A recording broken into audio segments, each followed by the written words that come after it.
Mazmur 91. Dalam lindungan Allah.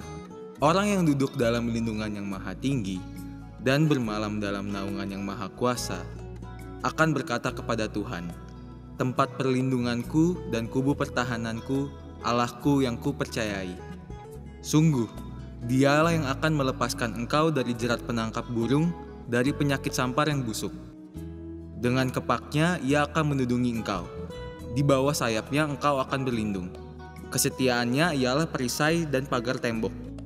Engkau tak usah takut terhadap kedahsyatan malam, terhadap panah yang terbang di waktu siang, terhadap penyakit sampar yang berjalan di dalam gelap, terhadap penyakit menular yang mengamuk di waktu petang. Walau 1.000 orang rebah di sisimu dan 10.000 orang rebah di sebelah kananmu, tetapi itu tidak akan menimpamu. Engkau hanya menontonnya dengan matamu sendiri dan melihat pembalasan terhadap orang-orang fasik. Sebab Tuhan ialah tempat perlindunganmu, yang maha tinggi telah kau buat tempat perteduhanmu. Malapetaka tidak akan menimpa kamu, dan tulah tidak akan mendekat kepada kemahmu. Sebab malaikat-malaikatnya akan diperintahkannya kepadamu, untuk menjaga engkau di segala jalanmu. Mereka akan menatang engkau di atas tangannya, supaya kakimu jangan terantuk kepada batu. Singa dan ular tedung akan kau langkahi. Engkau akan menginjak anak singa dan ular naga. Sungguh, hatinya melekat kepadaku, maka aku akan meluputkannya. Aku akan membentenginya sebab ia mengenal namaku. Bila ia berseru kepadaku, aku akan menjawab. Aku akan menyertai dia dalam kesesakan. Aku akan meluputkannya dan memuliakannya. Dengan panjang umur akan kukenyangkan dia, dan akan kuperlihatkan kepadanya keselamatan daripadaku. Amin. Shalom Bapak Ibu sekalian, saya percaya kita semua hari ini antusias untuk mau beribadah kepada Tuhan. Kita semua rindu untuk beribadah kepada Tuhan, amin.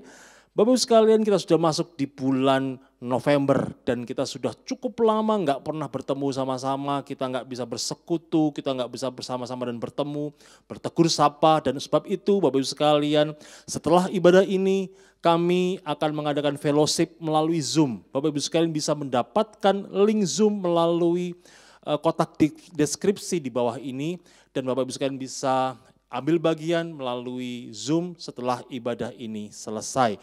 Mari kita akan memulai ibadah kita dan kita akan perkatakan sama-sama Pentakosta ketiga. Mari kita perkatakan 1, 2, 3. Pentakosta ketiga.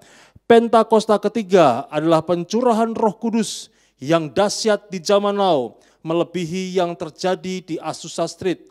Pentakosta ketiga akan mengakibatkan penuaian jiwa yang terbesar dan yang terakhir sebelum Tuhan Yesus datang kembali.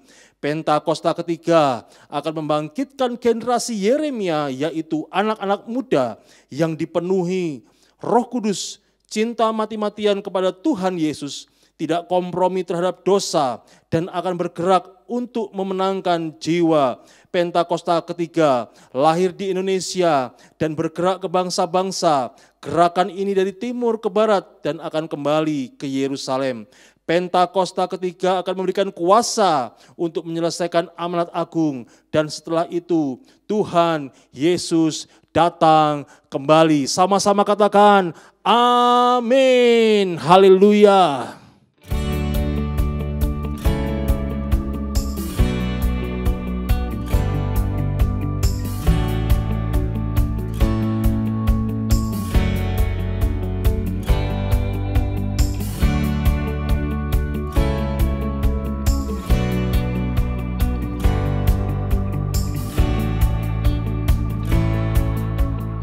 Shalom bagi Bapak Ibu Saudara yang ingin memberikan persembahan perpuluhan. Bapak Ibu Saudara dapat mentransfer ke rekening BCA Cabang Menara Ancol dengan nomor rekening berikut ini. Atas nama GBI Jalan Gatot Subroto.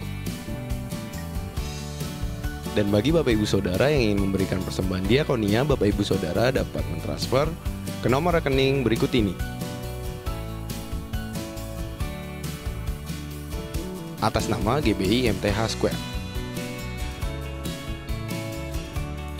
Dan bagi Bapak Ibu Saudara yang sudah memberikan persembahan melalui rekening ini, Bapak Ibu Saudara diharap mengirim bukti transfer melalui hotline gereja kita, atau Bapak Ibu Saudara dapat mengirim melalui akun media sosial gereja kita. Pastikan Bapak Ibu Saudara tetap mendapatkan info terbaru tentang kegiatan gereja kita melalui media sosial gereja kita.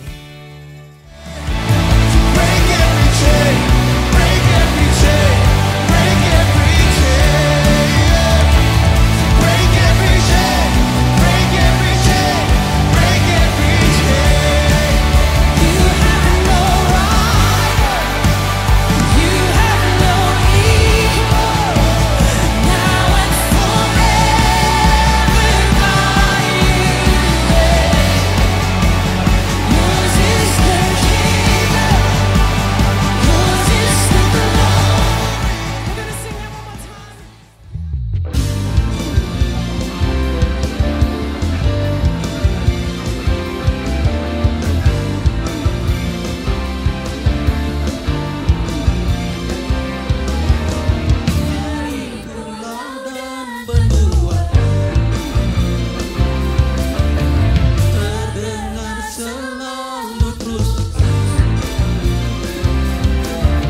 Bapak Ibu Saudara yang dikasihi Tuhan. Wow, luar biasa. Hari ini kita kembali bertemu dalam ibadah online. Kita mau dengar firman sama-sama. Yuk sebelumnya kita berdoa minta pimpinan Roh Kudus untuk mengurapi kita. Tuhan yang baik, Tuhan sudah bawa kami masuk lebih dalam lagi di tahun 2021. Tuhan, pimpin langkah kami terus ya Tuhan. Jangan biarkan kami jalan sendiri. Pastikan setiap langkah kami Engkau yang pimpin. Bersabdalah pada hari ini, urapi hamba-Mu, urapi kami semua. Biar kami boleh menangkap isi hati Tuhan, bersiap-siap untuk terus mengandalkan-Mu dan melangkah masuk lebih dalam di tahun 2021. Dalam nama Tuhan Yesus, haleluya, amin. Puji Tuhan. Bapak Ibu Saudara yang dikasihi Tuhan, mari 2021 ini kita mulai dengan berharap sama Tuhan. Amin saudara. Kita baru saja meninggalkan tahun yang lama 2020, tahun dimensi yang baru. Dan sekarang kalau kita lihat ke belakang, benar ya, kita banyak mengalami dimensi baru. Kita banyak mengalami sesuatu yang tidak pernah terpikirkan, tidak pernah kita alami sebelumnya. Boleh dibilang new normal. Yang sesuatu yang benar-benar tidak pernah terjadi. Apapun yang kita alami dalam tahun 2020, masuki tahun 2021 ini tetaplah berpegang pada firman Tuhan. Sesuai dengan Ratapan 3 ayat 22 sampai dengan 23. Firman Tuhan berkata, tak berkesudahan kasih setia Tuhan. Tak habis-habisnya rahmatnya. Selalu baru tiap pagi, besar kesetiaan-Mu. Yang setuju sama saya katakan amin. Saudara kasih Tuhan, rahmat Tuhan akan terus baru setiap pagi. Ini dasar untuk kita percaya bahwa 2021 akan lebih baik daripada 2020. Kita mengimani, kita percaya karena kasih Tuhan. Bukan karena apa-apa, tapi karena kasih Tuhan. Whatever happen will happen. Apapun yang terjadi di depan kita tidak tahu. Tapi kasih Tuhan tidak berubah. Rahmatnya selalu baru tiap pagi. Besar kesetiaannya. Amin saudara. Ayat 24-nya bilang begini. Tuhan adalah bagianku, kata jiwaku. Oleh sebab itu aku berharap kepadanya. Kita berharap 2021 lebih baik daripada 2020. Yang setuju sama saya katakan haleluya. Tepuk tangan buat Tuhan kita. Haleluya. Puji Tuhan. Kalau kita benar-benar berharap sama Tuhan, yang berikutnya, maka Mazmur 118 ayat 8 berkata, lebih baik berlindung pada Tuhan daripada percaya kepada manusia. Berharap sama Tuhan itu lebih baik daripada percaya sama manusia. Keadaan kita akan lebih baik kalau berlindung kepada Tuhan. Termasuk daripada terhadap kekuatan kita sendiri. Pasti lebih bagus kalau kita ngandalin Tuhan. Yesaya 40 ayat 30 sampai dengan 31 bilang begini. Maka orang yang berharap kepada Tuhan akan mendapat kekuatan baru yang melebihi kekuatan orang-orang muda. Mereka seumpama raja wali yang naik terbang dengan kekuatan sayapnya. Mereka berlari dan tidak menjadi lesu. Mereka berjalan dan tidak menjadi lelah. Mazmur 37 ayat 23 sampai 24. Tuhan menetapkan langkah-langkah orang yang hidupnya berkenan kepadanya. Apabila ia jatuh, tidaklah sampai tergeletak, sebab Tuhan menopang tangannya. Haleluya. Yang disebut dengan orang yang hidup berkenan di hadapan Tuhan adalah orang berharap sama Tuhan. Bagi orang seperti ini, Tuhan menetapkan langkah-langkahnya. Jalan-jalannya ditetapkan oleh Tuhan. Kalaupun jatuh, tidak sampai tergeletak. Tangan Tuhan menopangnya. Saudara perlu dicatat bahwa sebagai orang yang berkenan di hadapan Tuhan, kita mungkin saja loh menghadapi masalah-masalah, tantangan-tantangan. Mungkin saja anak-anak Tuhan juga berhadapan sama COVID-19. Mungkin saja kita akan berhadapan sama resesi ekonomi, mungkin PHK, mungkin keadaan ekonomi yang tidak baik. Tetapi percaya tangan Tuhan tetap menopang tangan kita. Yang setuju sama saya katakan amin. Sehingga waktu seolah-olah seperti akan tergeletak, tidak akan jatuh tergeletak sebab tangan Tuhan itu menopang. kita akan kuat, kita akan lihat jalan keluar, kita akan lihat Tuhan menyembuhkan, Tuhan memulihkan, dan pembelaan datang dari Tuhan. Karena Allah yang setia bersama dengan kita. Yang setuju sama saya katakan amin. Haleluya. Yeremia 17 ayat 7-8 bilang, diberkatilah orang yang mengandalkan Tuhan, yang menaruh harapannya pada Tuhan. Ia akan seperti pohon yang ditanam di tepi air, yang merambatkan akar-akarnya ke tepi batang air, dan yang tidak mengalami datangnya panas terik, yang daunnya tetap hijau, yang tidak khawatir dalam tahun kering, dan yang tidak berhenti menghasilkan buah. Kalau ngandalin Tuhan, bahkan di tahun kering pun engkau tak perlu khawatir. Banyak yang memprediksi 2021 akan banyak hal yang gak bagus. Tapi di tahun yang tidak baik itu pun, kalau mengandalkan Tuhan, berharap pada Tuhan, maka kita tidak perlu khawatir. Karena sumber kita tidak jauh dari kita. Kita tidak akan kehilangan kekuatan. Tuhan akan memastikan kita tidak berhenti menghasilkan buah. Yang setuju sama saya katakan haleluya. Puji Tuhan. Mazmur 32 ayat 8 dan Mazmur 33 ayat 18. Kalau masih ingat 10 tahun kita renungkan ayat itu tentang mata yang tertuju kepada Tuhan. Saudara yang dikasih Tuhan ya. Saudara yang dikasih Tuhan, di sana dikatakan kalau mata kita tertuju kepada Tuhan, itu artinya berharap pada kasih setia Tuhan. Tuhan akan mengajar kita, menasehati, dan nunjukin jalan yang harus kita tempuh. Tuntunan Tuhan akan kita mengerti hanya kalau mata kita tertuju kepada Tuhan. Haleluya. Mari berharap terus sama Tuhan. Yang mau katakan amin. Puji Tuhan. Yang berikutnya, saudara dikasih Tuhan. Tahun 2021, Tuhan juga memberikan janji-janji. Janji-janji yang kita bawa dari 2020, yang memang belum digenapi dan terus digenapi sampai nanti pada puncaknya. Janji yang pertama ada di Yeremia 29 ayat 11 sampai 14. Sebab aku ini mengetahui rancangan-rancangan apa yang ada padaku mengenai kamu. Demikianlah firman Tuhan, yaitu rancangan damai sejahtera dan bukan rancangan kecelakaan, untuk memberikan kepadamu hari depan yang penuh harapan. Dan apabila kamu berseru dan datang untuk berdoa kepadaku, maka aku akan mendengarkan kamu. Apabila kamu mencari aku, kamu akan menemukan aku. Apabila kamu menanyakan aku dengan segenap hati, aku akan memberi kamu menemukan aku.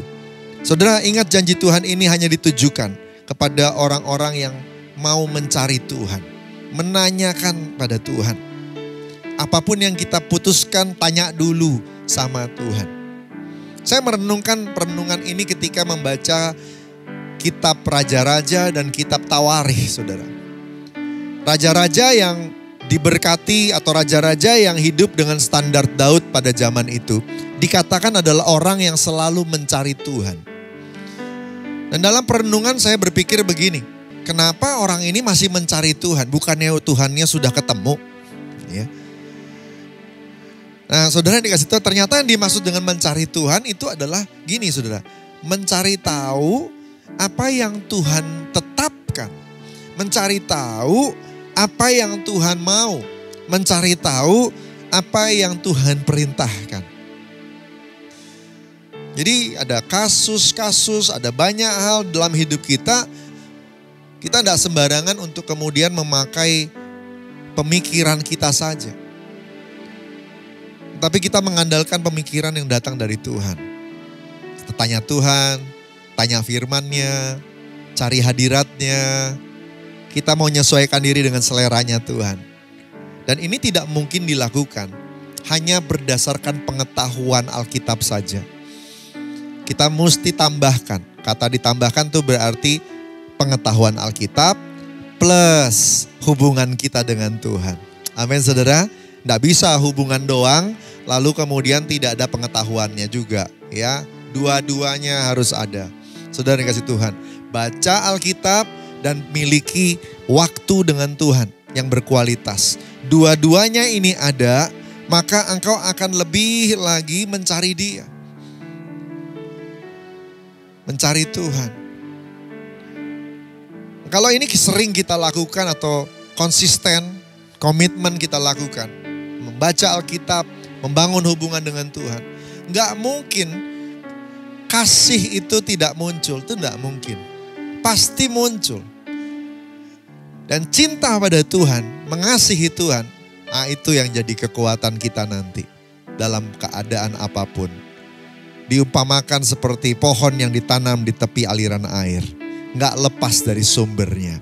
Waktu engkau dan Tuhan sudah punya hubungan cinta, kasih yang lebih lagi, saudara dikasih Tuhan karena pengenalan firman dan karena hubungan, pengenalan, pemahaman hubungan dengan Tuhan, maka engkau akan kuat jalan bersama dengan Tuhan. Amin saudara. Dan Mazmur 91 ayat 14 sampai 16 bilang, kalau hatimu melekat kepadaku maka aku akan meluputkannya. Aku akan membentenginya sebab ia mengenal namaku. Bila ia berseru kepadaku aku akan menjawab. Aku akan menyertai dia dalam kesesakan. Aku akan meluputkannya dan memuliakannya. Dengan panjang umur akan kukenyangkan dia dan akan kuperlihatkan kepadanya keselamatan daripadaku. Haleluya. Dahsyat saudara. Puji Tuhan. Nah, akhir tahun 2020 dalam doa gembala sidang kita mohon petunjuk kepada Tuhan supaya bisa menyampaikan visi untuk 2021. Dan beliau berdoa minta Tuhan bicara untuk menuntun ke 2021, ya. Beliau berkata, Tuhan tuntun kami masuki 2021. Kami sedang dalam era Pentakosta ketiga untuk menyelesaikan amanat agung. Tapi kami butuh tuntunan Tuhan lebih lagi. Ya. Dan akhirnya Tuhan menjawab lewat pergumulan yang panjang, saudara dikasih Tuhan. Bahwa tahun 2021 Tuhan tetapkan tahun integritas. Haleluya. Katakan sama-sama dengan saya. Tahun 2021 adalah tahun integritas. Sekali lagi. Tahun 2021 adalah tahun integritas. The year of integrity. Dengan 2 ayat emas dari Mazmur 24 ayat 3 sampai 5 dan Mazmur 41 ayat 13 sampai 14. Tahun integritas. Wow. Penekanannya adalah makin menjadi serupa dengan Yesus. Makin menjadi serupa dengan Yesus. Kalau lihat di kamus bahasa Indonesia, integritas itu artinya mutu, sifat, atau keadaan yang menunjukkan kesatuan yang utuh. Kejujuran. Kalau lihat dari Westminster Dictionary, integritas adalah istilah teologis untuk menunjukkan kemurnian dan kejujuran sebagaimana manusia diciptakan dalam rupa dan gambar Allah. Dan kalau dalam pemahaman etika, integritas adalah ketaatan dalam prinsip dan karakter moral yang dibentuk oleh hati nurani Kristen. Sebenarnya model, contoh, teladan integritas yang paling top, yang paling bagus, jelas Yesus Kristus Tuhan kita. Amin. Tuhan Yesuslah the man of integrity. Tuhan Yesuslah yang sebenarnya jadi model kita. Dan kita mau belajar kayak dia. Hidup seperti dia. Gimana caranya bisa punya integritas. 1 Yohanes 2 ayat 6 berkata, barang siapa mengatakan bahwa ia ada dalam dia, ia wajib hidup sama seperti Kristus telah hidup. Karena hidup sama seperti Kristus telah hidup, maka menjadi serupa dengan gambar Kristus. Ini adalah murid Tuhan Yesus. Belajar hidup seperti Yesus. Ini pesan yang sangat kuat untuk tahun ini, saudara dikasih Tuhan. Ya. Yuk kita lihat ayat emas tahun 2021. Ayat emas yang pertama dari Mazmur 24 ayat 3 sampai 5. Siapakah yang boleh naik ke atas gunung Tuhan? Siapakah yang boleh berdiri di tempatnya yang kudus? Orang yang bersih tangannya dan murni hatinya, yang tidak menyerahkan dirinya kepada penipuan, dan yang tidak bersumpah palsu. Dialah yang akan menerima berkat dari Tuhan dan keadilan dari Allah yang menyelamatkan dia. Saudara, dibilang siapakah yang boleh naik ke gunung kudus Tuhan? Gunung kudus Tuhan dan tempatnya yang kudus itu merujuk pada bait Tuhan di Yerusalem, bait Allah. Ya. Tapi ayat ini juga menunjukkan bahwa ada syarat untuk masuk ke bait Allah, ke kediaman Tuhan. Ya. Ini juga bisa dikatakan bahwa persyaratan ini juga bicara tentang pengangkatan masuk surga. Karena bait Allah yang ada di Yerusalem itu sebenarnya cuma perlambang dari sorga yang sebenarnya adalah rumahnya Tuhan. Ya, proses pengudusan, sanctification. Jadi kalau berdasarkan Mazmur 24 ayat 3-5 tadi, untuk bisa masuk sorga yang pertama adalah bersih tangan dan murni hati. Bersih tangan dan murni hati. Ya, murni hati, tidak ada motivasi yang salah. Bersih tangan, tindakan perbuatan yang terlihat bersih. Hati murni, berarti di dalam. Ya. Jadi di luarnya bersih, dalamnya bersih. Luar dalam bersih. Apa yang dipikirkan, diucapkan harusnya sesuai dengan apa yang dilakukan. Dan syarat untuk masuk surga yang kedua di sana dikatakan tidak menyerahkan diri kepada penipuan. Berarti seluruh hidup kita baik yang terlihat maupun tidak terlihat, termasuk juga ucapan mulut kita itu harus benar semuanya. Dan yang ketiga dikatakan tidak bersumpah palsu. Ini mengingatkan kita kepada hukum moral untuk tidak berdusta. Saudara dikasih Tuhan. Perhatikan mulut kita. Perhatikan apa yang kita ketik di medsos. Perhatikan semuanya. Ketiga macam persyaratan ini kita sebut sebagai integritas. Ayat emas yang kedua adalah Mazmur 41 ayat 13-14. Tetapi engkau menopang aku karena ketulusanku. Engkau membuat aku tegak di hadapanmu untuk selama-lamanya. Terpujilah Tuhan Allah Israel dari selama-lamanya sampai selama-lamanya. Amin ya amin. Kata tulus di sana itu bahasa Ibraninya tom. Artinya integritas. Ya. Jadi tom atau integritas itu artinya tulus. Tulus. Ya. Saudara, ada pesan Tuhan disampaikan lewat salah seorang pendoa kepada gembala sidang kita. Tuhan memberikan ayat-ayat di Wahyu 19 itu tentang pakaian putih yang harus dikenakan kalau mau masuk dalam perjamuan kawin anak domba. Kemudian Lukas 10 ayat 20 bicara tentang nama yang terdaftar di sorga. Wahyu 3 ayat 10 bicara tentang karena engkau menuruti firmanku untuk tekun menantikan aku, maka aku pun akan melindungi engkau dari hari pencobaan yang akan datang atas seluruh dunia untuk mencobai mereka yang diam di bumi. Wahyu 3 ayat 11, aku datang segera, peganglah apa yang ada padamu supaya tidak seorang pun mengambil mahkotamu. Artinya kita mesti waspada hari-hari ke depan lebih lagi. Makin dekat pada kedatangan Tuhan. Ingat bumi ini hanya tempat transit. Saudara, kita berada di dunia yang hanya tempat transit. Tujuan kita adalah rumah Bapa di sorga. Dan Tuhan sedang menyiapkan undangan-undangan untuk kita semua masuk dalam perjamuan kawin anak domba. Perhatikan hidup kita. Dan orang-orang yang diundang adalah para pemenang. Yaitu orang-orang yang namanya sudah terdaftar di kerajaan Allah di sorga. Mereka yang tekun menantikan kedatangan Tuhan. Yang memakai pakaian lenan halus yang berkilau-kilauan dan putih bersih. Lenan halus adalah perbuatan-perbuatan benar dari orang-orang kudus. Mereka semua ini adalah orang-orang yang berintegritas. Tuhan Yesus akan datang segera. Tetap setia sama Tuhan. Supaya dalam apapun yang kita hadapi ke depan, sekali lagi ya, terus berharap sama Tuhan. Pegang janji Tuhan, selesaikan tugas dan panggilan kita. Sekali lagi, berharap sama Tuhan, pegang janji-janji Tuhan, dan selesaikan tugas dan panggilan kita. Tuhan sudah mau datang. Amin saudara, saya berdoa kita semua adalah orang yang mendapat undangan itu. Yaitu orang-orang yang punya integritas. Haleluya. Sampai akhir ku menutup mata, ku tetap setia menanti janjimu,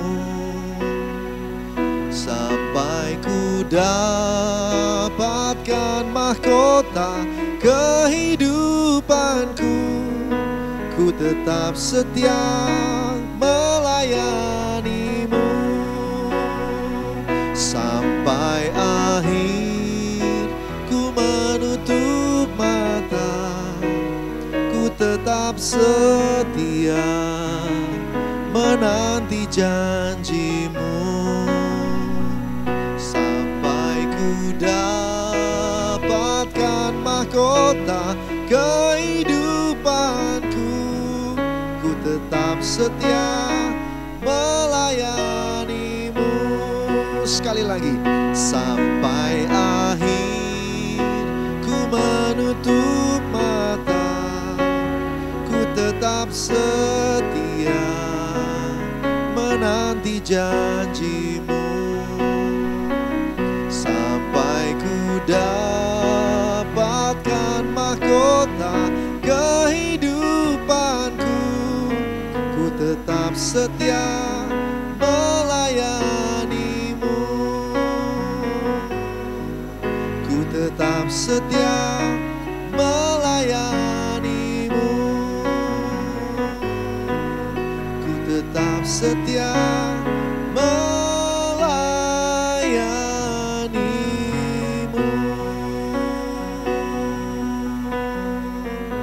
Shana maya rania maya shaka maya rana marana marania maya sana maya bo. Haleluya, haleluya. Shana maya rania maya saka maya rana marana marana maya bo. Kekuatan dari Tuhan terus mengalir buat kami semua yang mendengarkan firman ini dan pesan-Mu. Biar setiap kami boleh terus berharap sama Tuhan, memegang janji-janji Tuhan, dan terus berjalan menggenapi panggilan kami, menyelesaikan tugas kami, setia melayani Tuhan lewat hidup kami, lewat tugas-tugas kami. Tuhan, urapi kami, mampukan kami untuk melakukan semuanya. Dan kalau ada penghalang-penghalang seperti sakit penyakit, sembuhkan dalam nama Yesus. Biar kesehatan jadi milik kami yang mau setia melakukan perintah-Mu. Tuhan, jamah semuanya. Kalau ada halangan dalam bentuk keuangan, Tuhan jamah semuanya. Pulihkan, berkati ya Tuhan. Sehingga apa yang kami kerjakan Tuhan buat berhasil. Dan kami semua bisa genapi panggilan Tuhan. Terima kasih Bapak. Semua halangan perintah untuk kami menyelesaikan tugas singkirkan. Dan biar kami bisa fokus, konsisten, presisi, progresif, untuk terus excellent menyelesaikan tugas kami. Terima kasih Bapak. Terima kasih Tuhan. Berkati anak-anak-Mu semuanya. Mari yang mau melakukan firman Tuhan angkat tangannya. Tuhan berkati mereka semua. Berkati dalam nama Tuhan Yesus. Jamah dengan Roh Kudus. Penuhi dengan Roh Kudus. Urapi ya Tuhan. Terima kasih Bapak. Terima kasih. Terima kasih Tuhan. Terima kasih. Berkati kami semua. Dalam nama Tuhan Yesus. Haleluya. Amin. Amin. Kekasih-kekasih Tuhan, mari kita angkat hati kita terima doa berkat. Terimalah berkat berlimpah-limpah dari Allah Bapa di surga, kasih karunia yang setia dari Tuhan Yesus Kristus, persekutuan manis dengan Roh Kudus menyertai dari hari ini sampai Maranatha, sampai selama-lamanya. Yang diberkati Tuhan sama-sama katakan amin. Selamat hari Minggu.